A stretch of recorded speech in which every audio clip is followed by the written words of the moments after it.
meron silang kasabihan na kapag ka raw naririnig mo na yung sounds ng mga kabayo, meron daw mamamatay.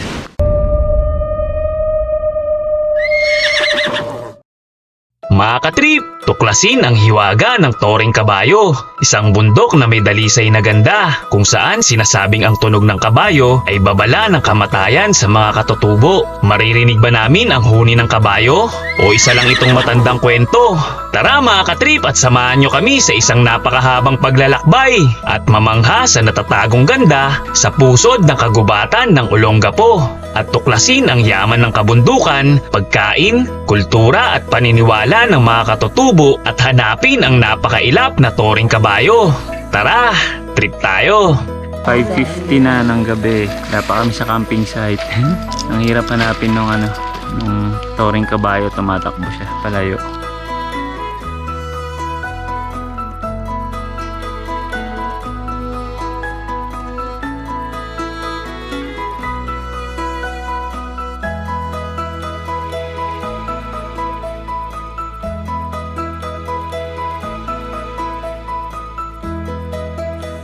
Dito sa Sitio Mampueng, sa Old Cabalan magsisimula ang aming paglalakbay. Alas 4 ng umaga, nagtipon-tipon na kami sa tindahan ni Kagawad Rufino.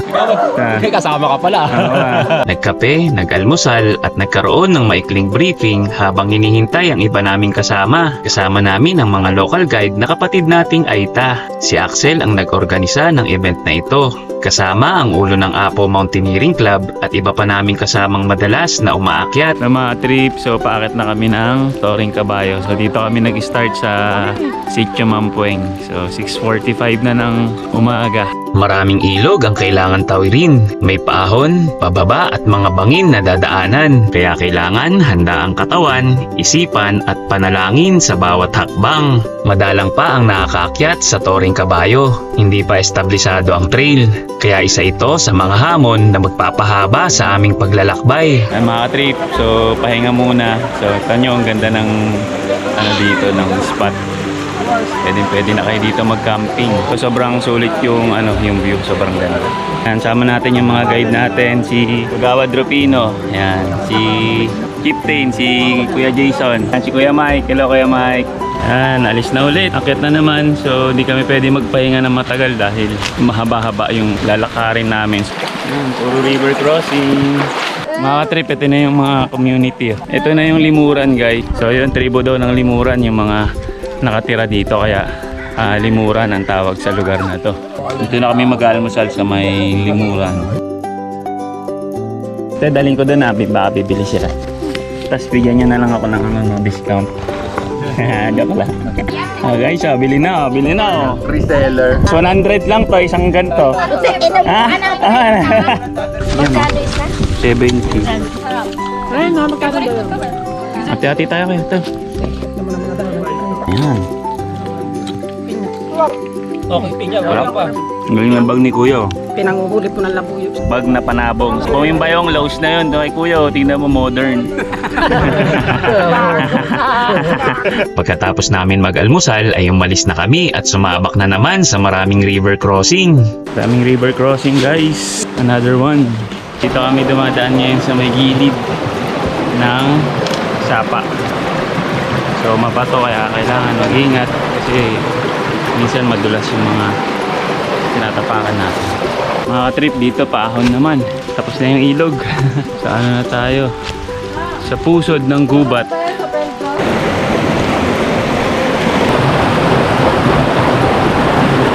Medyo mapapalaban na yung legs mo dito. Puro pababa na, tsaka puro pabangin na yung dinadaanan namin. So medyo mahirap na. May nadaanan kaming maliit na waterfalls. Dito na kami nagpahinga at nananghalian. Mga trip, dito na kami magtatanghalian. So maliligo muna kami dito sa may maliit na falls. Wow, ang lamig! Lamig!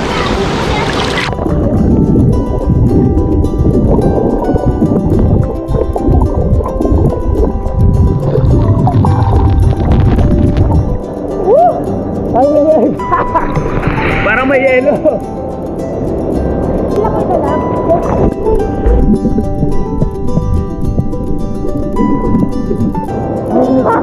Hindi, lubog mo na agad. Punta kami ni Ying sa waterfalls. Yung mga trip, papatikim sa atin ni Kuya Rupino yung ubod na may sardinas. Yan. May noodles. May noodles. Lalagyan ng noodles. Ayos Galing nga. Ngayon lang tayo makakatikim nun Mga trip, kainan na. Ubod ubod. Ay, gusto ko ng sarap yan. Hi! Kain po tayo!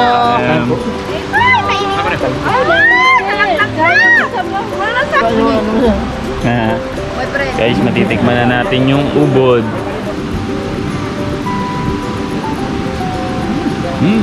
Sarap ng ubod.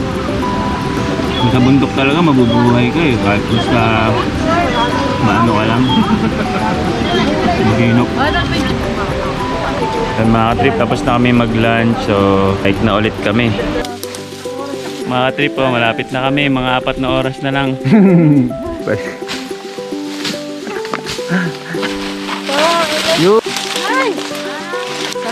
Thank you Lord sa biyaya. Butuan daw to, pampalaki ng buto. Dito libre lang. Puro to buto. Tsaka may libangan ka pa habang kinakain mo to. Mga trip, yun pa yung akitin namin Ano na, alas 3 na ng hapon. Mga trip, dito na kami sa may Sapa. So 3:10 na ng hapon. Papaligiran siya ng maraming mga puno. Bagong igib. Sarap po. Masarap. Kasang funeral water? Crime water. Crime water. Crime water. Masarap to. Nagpahinga muna kami saglit bago simulan ang pagtawid sa ilog na ito. Habang papalapit kami sa Toreng Kabayo, tila mailap na kabayo ang aming dinadaanan. Dahil sa mga bagyo, pagguho ng lupa at pagtubo ng mga damo, nagbabago ang topografiya ng lugar. Kaya nag-iiba ang itsura ng daan at nagiging sanhi ito ng pagkaligaw. Mga trip 5:10 na ng hapon, so binabaybay pa rin namin papunta sa campsite. Medyo mahirap kasi yung daan dito, medyo may ligaw, tsaka close na yung trail, so kailangan magbutas lagi para madaanan namin.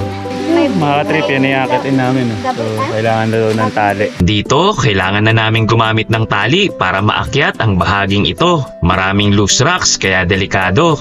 At isa-isa na kaming umakyat. Talagang hindi biro ang pag-akyat sa Toreng Kabayo.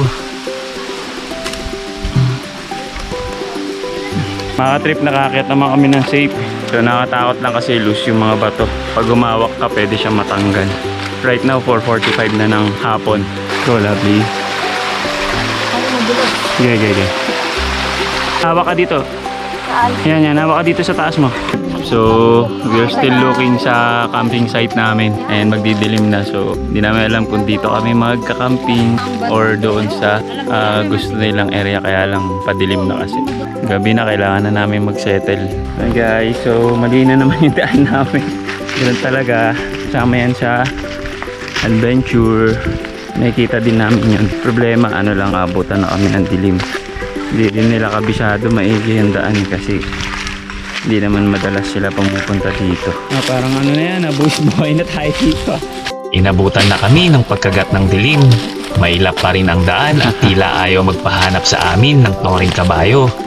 5:50 na ng gabi. Wala pa kami sa camping site. Ang hirap hanapin nung Toreng Kabayo, tumatakbo siya palayo. 11 oras na kami naglalakad, pagod na pagod, naliligaw at halos maubos ang lakas namin. Gusto na namin magpahinga, ngunit hindi pa rin namin natatagpuan ang campsite. Ito na kami mag-emergency camping kasi hindi namin matumbok kung saan yung camping site na dapat na pag-stayan namin. Dito na kami nag-emergency camping kung saan kami naabutan ng dilim. Isang bagong karanasan na naman. Habang niluluto ang aming pagkain, tinuruan kami ng ulo ng Apo Mountaineering Club ng basic ropemanship, isang kaalaman at kasanayan sa tamang paggamit ng lubid para mas-secure. Pagkatapos namin kumain, nagpahinga na kami. Sobrang lamig ng panahon at sa sobrang pagod, late na kami nagising. Good morning mga ka-trip. Mag-aalas 6 na ng umaga. So ngayon kami akit ng Toreng Kabayo. Sana makaakyat kami ng safe. Mga trip, so papunta na kami ngayon sa Toreng Kabayo. Puro pa ganun, walang pa ganun. Mga katrip, pinifigure out pa kung saan kami dadaan. Wala na tayong hawakan dito, mga katrip. Ito na ang mas exciting na part. Nasa paanan na kami ng bundok ng Toreng Kabayo. Almost 90 degrees na yung trail dito. Wala na kami halos mahawakan at halos lahat ng dinadaanan namin mga bangin na. Kaya talagang buwis buhay na dito at konting mali mo lang, maaari kang mahulog sa bangin. Nagkakabit sila ng tali, mga katrip, kasi wala na kami mahawakan. Say hi, smile naman dyan, smile oh. Hello, Kaya pa te. Hello, Buwis buhay.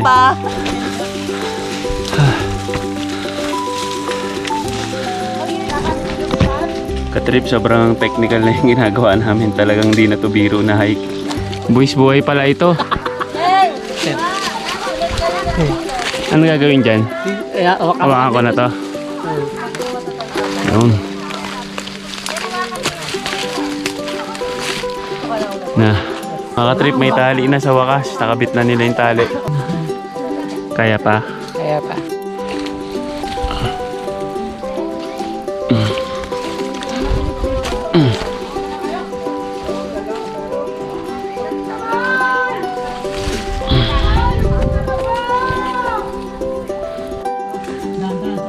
Huli ka kasi.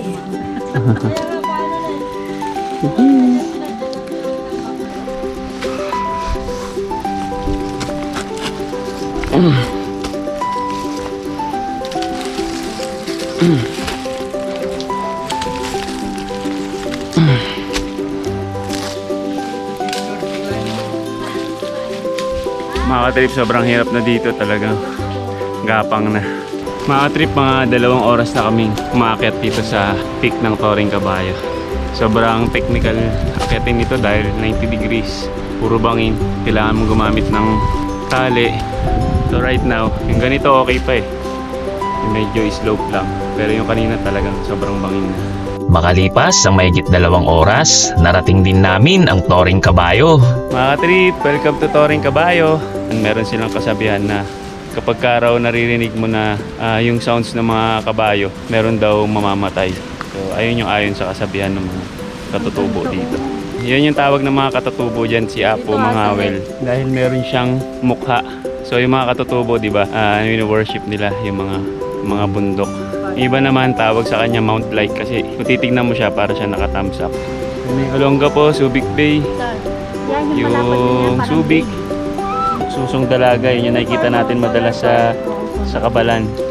Solar farm, kita pa? Ayun o. Kita pa yung solar farm. Sana wag malagyan ng solar farm lahat ng bundok sa Olongapo. Mga trip, kung nakikita nyo, ayun yung Susong Dalaga sa Dinalupihan naman. Ayun, o. Tapos makikita mo na rin dito yung Mount Arayat. Nandun sa may bandang likod. So ayan yung 360 view. Habang papalapit kami sa tuktok ng Toreng Kabayo, magkahalong saya at pagod ang aming naramdaman. Sobrang excited marating ang Toreng tila napakailap na kabayo. 11 oras na naglakad, tinahak ang mga ilog, paahon, pababa, mga bangin, naligaw at ngayon mahigit 2 oras na pag-akyat ng tore. May mga pagkakataong gusto ng sumuko ng katawan at isipan pero sa bawat paghinga may paalaala na hindi kami nag-iisa sa paglalakbay na ito. Sa gabay ng mga kapatid nating Aita at sa pagtutulungan naming magkakasama, natutunan naming magtiwala, magdasal at magpatuloy. Dito sa bundok, hindi lang lakas ang sinusubok, kundi tibay ng loob at pananampalataya. At sa bawat hakbang paakyat sa Toreng Kabayo, napagtanto namin na hindi ang pagdating sa tore ang tunay na tagumpay, kundi ang mga daan na aming nilakbay. Ang mga kwentuhan, tawanan, pagsubok, mga alaala na aming babaunin pababa ng bundok hanggang sa susunod na paglalakbay.